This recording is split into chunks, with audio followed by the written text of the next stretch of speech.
Hi, my name is Hilda Zilkin and I'm the author of Blue Mountain Mist. I am sitting here today doing another entry, and this one is on the country of India. Now, in all fairness, I have never visited, but it's definitely number one on my hit list. Now, why is India so important for Prophet Hanna?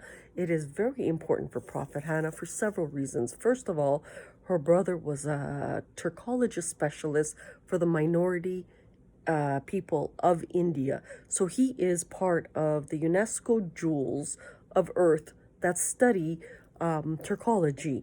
So, but he's specializing in very complex Indian forms of written and things that I don't have no clue on. Number two, why do I like India so damn much or want to go visit? Number two is because a lot of Indians eat a lot of vegetables, and vegetables is where we want to head globally. People are pushing meat, and even today, when I went shopping for my son, everything was meat, meat, meat, meat, meat. We are trying to eat vegetables for several reasons because we want to leave the meat as one of the proposals for the real evolve for children under 25, because after 25 we should all be vegan globally or very minimal eat meat or simply on chicken. Now, the problem with China and the problem with modern kids of India and the problem with a lot of Americans is they want their Angus beef, and we are trying to move away from that, to be honest, because after 25, we should really be stabilizing. And with India, now, India is so damn interesting because the way they use the spices in their vegetables makes you feel actually full, like you've eaten a real dish versus just a quick hamburger. Their spices are supreme. In fact, when we stabilize a little bit, one of my chefs will probably be Indian, specializing in vegan, Indian, authentic spice food, not Canadianized Indian, authentic spiced Indian food. Why else is India important? India is important because in the Hanna has a best friend who is East Indian. But what's interesting about her is just like Hanna, we are both black in a funny way. We don't know any other races. Now, in conflict and part of C3's history, she also got embroiled in politics, which is really, really horrifically sad. That I don't care about. She's my friend for 30 years. Plus, she will always be, a friend to me. We share children in a weird way. Why else is India so important? India is important because I actually have a cat named Bengali. India is also important because in Wolfville, the people, we don't care about the rest of the planet. That's a little Turkology club that we have Indians in Wolfville. Now, they are in a distance somewhere. I don't really deal with them, but they are part of our little secretive Turkology club. Why else is India important? India is important because when I got physically ill, my facial features altered, my fingerprints, the psychology completely gone. When I got royally ill, it was yoga out of India that made me feel better. So I started with very slow stretches, and even up to today, when I did my yoga, it wasn't easy. I'm using blocks and stuff like that. It again, yoga is very, very important. In fact, part of Persia's history is it influenced namaz into Anatolia from India, Islam. So it's very, very important for us, yoga. It's part of mental health and stability and stuff like that. So why else is India so important? Well, first of all, it's their cultural heritage. If you look at everything done, it's absolutely stunning.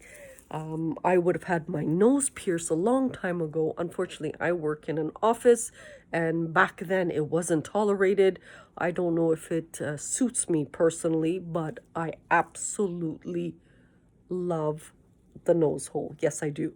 And Prophet Hannah likes that. What else? I also have Indian children. So there's several components of India. What else did Prophet Hanna do? She opened up early human curdology.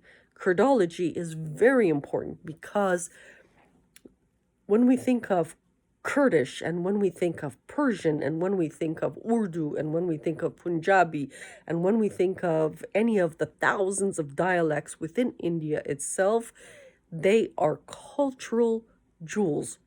And you will understand when we do the movie how important it is that Prophet Hanna is actually the starter of the person who opened up this in memory or in dedication to her brother. Again, I haven't seen my real brother in several years. So some of the difficulty and challenges, because we're bringing out Turkology, Hannah's bringing out both. Very, very difficult components. And obviously, it's very difficult. Facial features altered, stomach injured, this and that.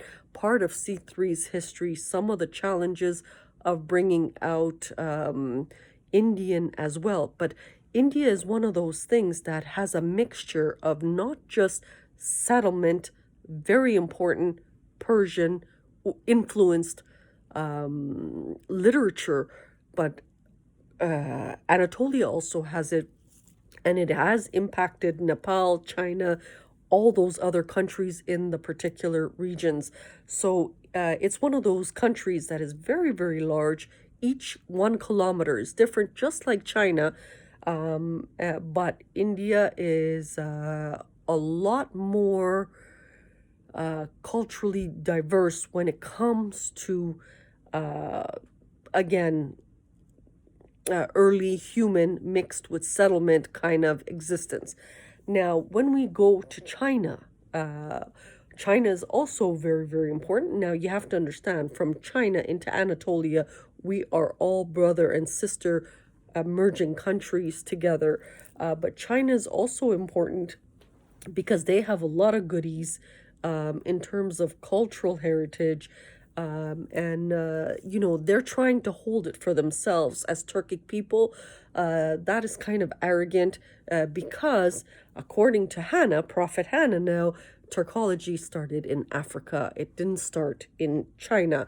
They reached 2 million years ago. And when we do the anthropology portion and the linguistic portion inside the 12 sketch summary movie, you will understand why she got the name of Prophet. It's very, very important.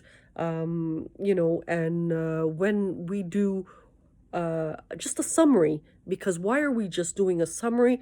We're doing a summary to leave our generations to come tons of stuff to just give them a quick idea. We're doing an abstracted portion of the movie. This is very important now because it's an abstracted portion. So it's 12 skits based off a true story, and it's been merged into entertainment, and that's what makes the whole story very interesting. Because, if there's anything, any valid reason why Hannah got injured so horrifically bad, it is because she is still fighting powers to be able to launch the movie, launch the interactive, its education, and restructure Earth as a tiny sample inside Ontario because we already got hit with war. So by doing that tiny sample, we are able to bring intelligence to a higher level that we don't want. Our number one rule is not one single teardrop. And even in the background work, Hannah knows a lot of death secrets now. And we want to create proposals to be able to produce an existence that's stable without injury. And that is the key, without injury, because we have very powerful technology. We don't want one single teardrop, and that is our ultimate goal. So anything you do, I should be able to counter you without one single teardrop. And it's the remanagement of the globe. But we can't do it at a high scale level without weaponry, without IMF, without all the big Federal Reserves and all the nasty players out there. We're starting at a tiny scale, which is a one little minute area inside Markham, Ontario. I'm going to be doing, probably, if there's, let's say, 1,000 skits, I'm probably going to do the most critical ones, which are the proposals for death, proposals for marriage, proposals for, there's a whole different 2 or 3 of them that are critical. Those are the ones I am doing. And then the rest is the staff, and that is the last that you will probably ever see me, only for the fact that, like I said, I got horribly injured, and it has not been fair. Not that life is fair, but it has not been fair, how bad the injury is. So that is where we are today. I'm sitting on my throne in my little Indian outfit. We are a lot more advanced, a lot more intelligent, and we are about to hopefully do the part 2, part 3, and so long as I have the life. But thank you and have a good day.